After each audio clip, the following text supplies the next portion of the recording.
ثم إني أعلنت لهم وأسررت لهم إسرارا فقلت استغفروا ربكم إنه كان غفارا يرسل السماء عليكم مدرارا ويمددكم بأموال وبنين ويجعل لكم جنات ويجعل لكم أنهارا صدق الله العلي العظيم. برادران محترم، اخوان عزیز، سورہ نوح کی چند آیتیں میں نے آپ کے سامنے تلاوت کی ہے۔ اللہ تعالیٰ فرماتے ہیں ثم انی دعوتہم جہارا، پھر میں نے انہیں پکار پکار کر دعوت دی۔ حضرت نوح علیہ السلام کہتے ہیں کہ میں نے پکار پکار کر ان کو دعوت دی۔ ثم انی اعلنت لهم واسررت لهم اسرارا، پھر میں نے ان سے علانیہ بھی بات کی اور چھپ کے بھی سمجھایا۔ فقلت استغفروا ربکم، چنانچہ میں نے کہا کہ اپنے پروردگار سے مغفرت مانگو۔ انہ کان غفارا، یقین جانو کہ وہ بہت بخشنے والا ہے۔ حضرت نوح علیہ السلام نے اپنے قوم کو سمجھایا۔ فرماتے ہیں کہ میں نے پکار پکار کر چیخ چیخ کر دعوت دی، اور میں نے علانیہ طور پر بھی ان کو سمجھایا۔ مجمع میں جا کر جہاں لوگ جمع تھے سب کو سمجھایا، اونچی آواز سے بھی انہیں پکارا اور آہستہ آواز سے بھی انہیں سمجھایا، چھپکے سے بھی جا کر انہیں سمجھایا، ان کے گھروں میں جا کر ان کو سمجھایا، اور راستوں میں ان کے پاس جا کر انہیں سمجھایا، ان کو دعوت دی۔ اور میں نے یہ کہا فَقُلْتُ اسْتَغْفِرُوا رَبَّكُمْ إِنَّهُ كَانَ غَفَّارًا، تم نے نافرمانی ضرور کی، لیکن اگر تم توبہ کرو گے تو میرا رب معاف کرے گا، تمہارے گناہوں کو معاف کرے گا، اور اللہ کی ذات غفار ہے، بہت بخشنے والے ہیں، معاف کرنے والے ہیں۔ یرسل السماء علیکم مدرارا، وہ تم پر آسمان سے خوب بارشیں برسائے گا۔ چونکہ قحط سالی ان پر مسلط تھی، بارش کی ضرورت تھی اور بارش نہیں ہو رہی تھی، تو نوح علیہ السلام نے ان کو سمجھایا کہ یہ اللہ کی طرف سے ہے، لہٰذا توبہ کرو تو اللہ کی طرف سے یہ رکاوٹ ختم ہو جائے گی اور بارشیں برسے گی۔ وَيُمْدِدُكُمْ بِأَمْوَالٍ وَبَنِينَ وَيَجْعَلْ لَكُمْ جَنَّاتٍ وَيَجْعَلْ لَكُمْ أَنْهَارًا، وہ تمہارے مال اور اولاد میں ترقی دے گا اور تمہارے لیے باغات پیدا کرے گا اور تمہارے لیے نہریں پیدا کرے گا۔ حضرت نوح علیہ السلام نے اپنی امت کو سمجھایا کہ اگر تم توبہ کرو گے تو اللہ تعالیٰ تمہارے اموال میں بھی اضافہ کرے گا، ترقی دے گا، مالی پریشانیاں بھی ختم ہو جائے گی، اور اولاد کے اعتبار سے جو پریشانیاں ہیں وہ بھی ختم ہو جائے گی۔ اور فرمایا کہ جب بارش برسے گی زمین بھی سرسبز و شاداب ہو جائے گی، اور تمہارے باغوں کے اندر پھل آئیں گے، اور اسی طرح نہریں بھی جاری ہو جائے گی۔ حضرت نوح علیہ السلام نے اپنی امت کو سمجھایا کہ تم دنیا پہ محنت تو کرتے ہو، لیکن بارش کو تو اللہ نے برسانا ہے نا، اور باقی مالی پریشانیاں، اولاد کے اعتبار سے پریشانیاں، یہ سب تو اللہ نے ختم کرنی ہے۔ اللہ چاہے گا تو یہ پریشانیاں ختم ہوگی، اللہ نہیں چاہے گا تو پریشانیاں ختم نہیں ہوگی۔ مَا لَكُمْ لَا تَرْجُونَ لِلَّهِ وَقَارًا، تمہیں کیا ہو گیا کہ تم اللہ کی عظمت سے بالکل نہیں ڈرتے؟ پھر نوح علیہ السلام نے اصل بیماری نبض پکڑ کر اصل بیماری بتائی کہ تمہاری جو اصل بیماری ہے، بیماری کی جڑ ہے، وہ اللہ کی عظمت دل میں نہیں ہے، اور اللہ کی عظمت بالکل دل میں نہیں ہے۔ اگر اللہ کی عظمت ہوتی تو تم کبھی بھی گناہوں کا ارتکاب نہ کرتے، گناہوں کے لیے ایک قدم بھی نہ اٹھاتے۔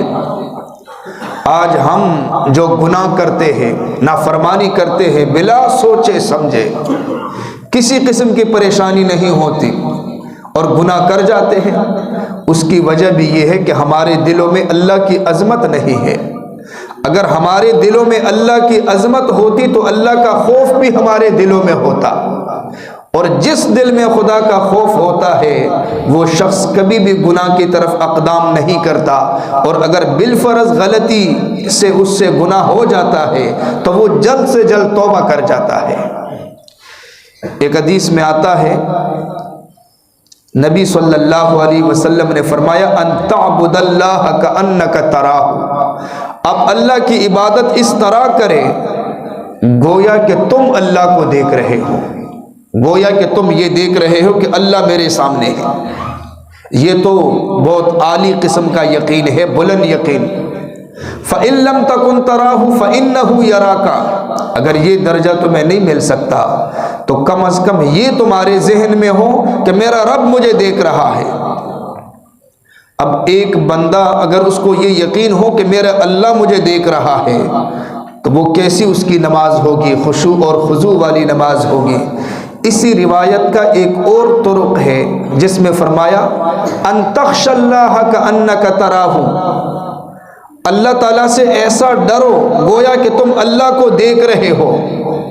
فَإِن لَّمْ تَكُن تَرَاهُ فَإِنَّهُ يَرَاكَ، اگر ایسا نہیں کر سکتے تو کم از کم یہ یقین تو رکھو کہ رب تمہیں دیکھ رہا ہے۔ یہی کمزوری ہے ہمارے اندر، اگر یہ کمزوری ختم ہو جائے، اللہ کی ذات پر یقین بن جائے اور اللہ کی عظمت دل میں پیدا ہو جائے تو ہم کبھی بھی سود کی رقم نہیں لے سکیں گے، رشوت کی رقم، حرام کی رقم، غیبت، چغلی، کسی قسم کے گناہ کا ارتکاب ہم نہیں کر سکیں گے اگر یہ یقین تو بن جائے۔ جب ہم گناہ کے لیے قدم اٹھائیں گے ہمارا دل کہے گا کہ رب دیکھ رہا ہے۔ اب رب دیکھ رہا ہے، رب کچھ بھی کر سکتے ہیں، ہماری شکل کو بھی بگاڑ سکتا ہے اور نقد عذاب ہم پر مسلط کر سکتا ہے، ہمیں نقد سزا بھی دے سکتا ہے۔ جس کو یہ یقین ہو نہیں ہو سکتا کہ وہ گناہ کے لیے آگے بڑھے۔ بعض علماء نے اس آیت کا ترجمہ یوں بھی کیا ما لکم لا ترجون للہ وقارا، کیا ہوا تمہیں کہ تمہیں بالکل اللہ تعالیٰ سے عزت کی امید نہیں ہے، یعنی تم دنیا میں اپنے لیے عزتیں تلاش کرتے ہو، دنیا کے نقشوں میں عزتیں تلاش کرتے ہو، حالانکہ عزت کے خزانے اللہ کے پاس ہیں۔ اللہ چاہے گا عزت ملے گی، اللہ نہیں چاہے گا عزت نہیں ملے گی۔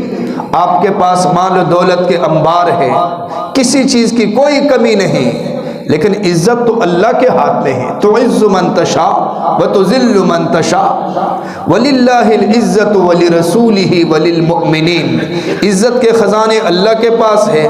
اللہ نے اپنے انبیاء کو عزت دی اور اللہ نے مومنین کو ایمان کی وجہ سے عزت دی ہے۔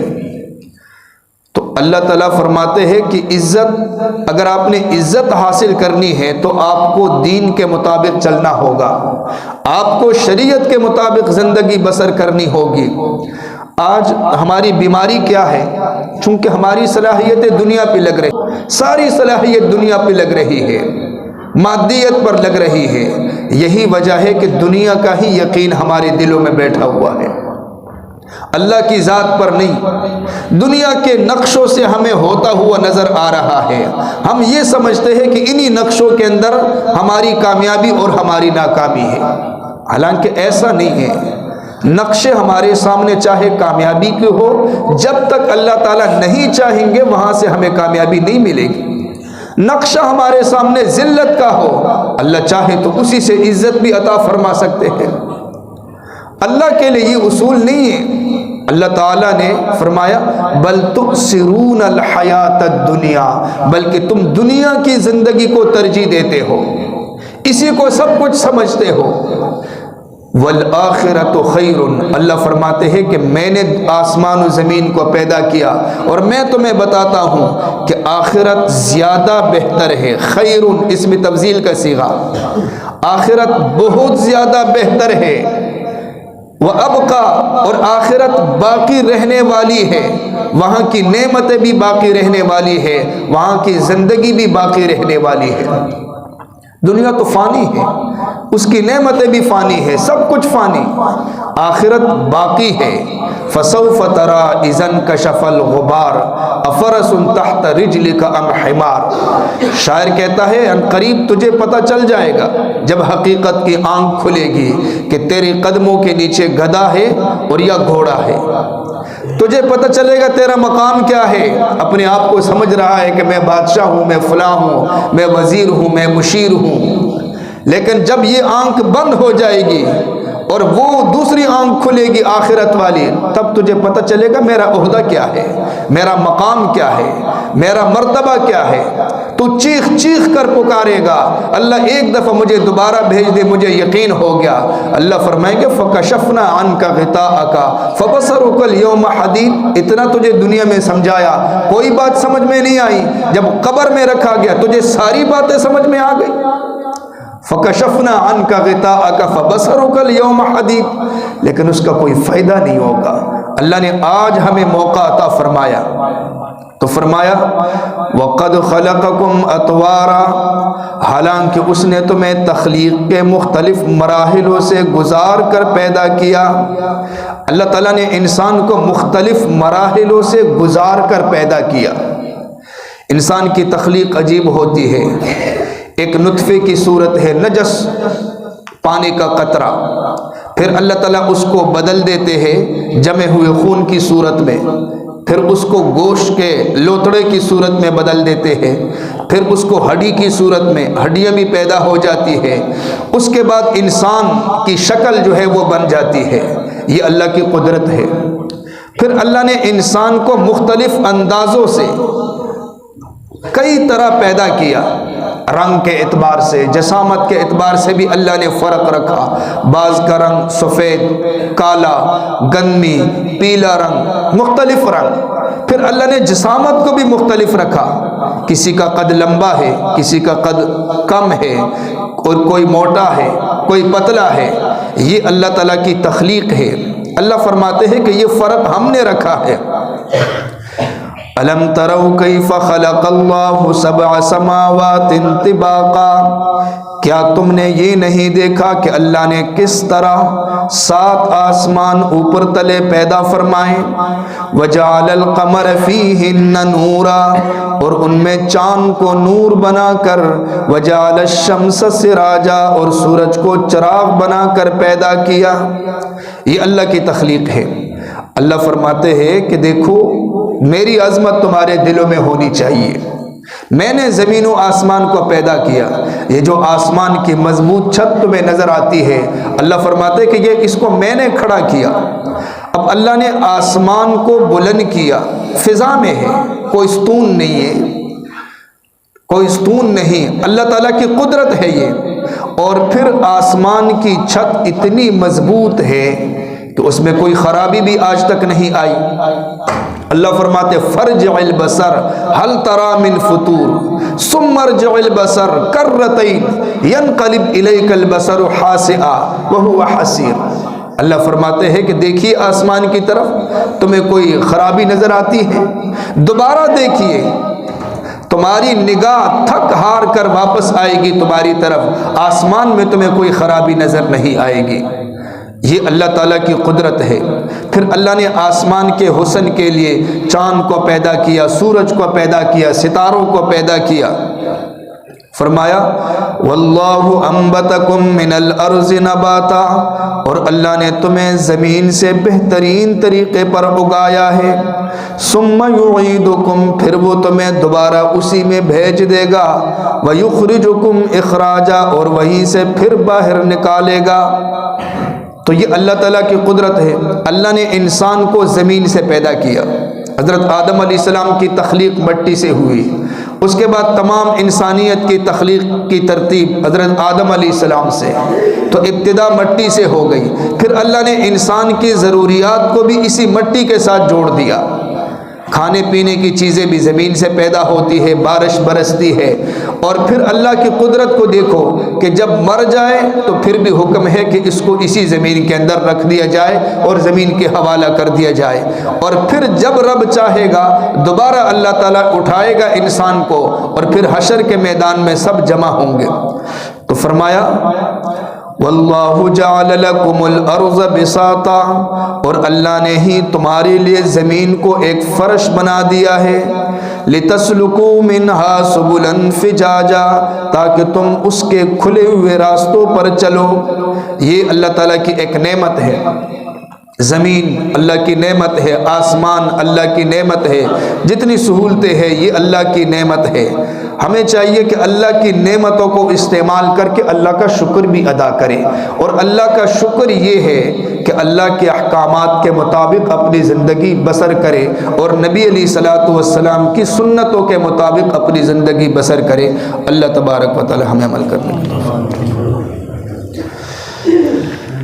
الحمدللہ رب العالمین والعاقبۃ للمتقین والصلاۃ والسلام علی رسول خیر خلقہ محمد وآلہ واصحابہ اجمعین۔ یا اللہ تبارک و تعالی ہمارے بیٹھنے کو اپنی بارگاہ عالیہ میں قبول فرما، آپ کے فضل و کرم سے چند باتیں کہی ان کو اپنی بارگاہ عالیہ میں قبول فرما، ان پر عمل کرنے کی توفیق عطا فرما۔ یا اللہ تبارک و تعالی ہمارے گناہوں کو معاف فرما، ہماری خطاؤں سے درگزر فرما۔ یا اللہ تبارک و تعالی ہر صاحب حاجت کی جائز حاجت کو پورا فرما، تمام مریضوں کو صحت کاملہ عطا فرما، شفاء کاملہ عطا فرما۔ یا اللہ تبارک و تعالی مسلمان جہاں کہیں پریشان حال ہے ان کی پریشانیوں کو دور فرما، ان کی نصرت فرما، ان کی تائید فرما، ان کو غلبہ عطا فرما۔ یا اللہ تبارک و تعالی ہماری آخرت کے تمام مراحلوں کو آسان فرما۔ سبحان ربک رب العزت عما یصفون وسلام علی المرسلین والحمد للہ رب العالمین برحمتہ۔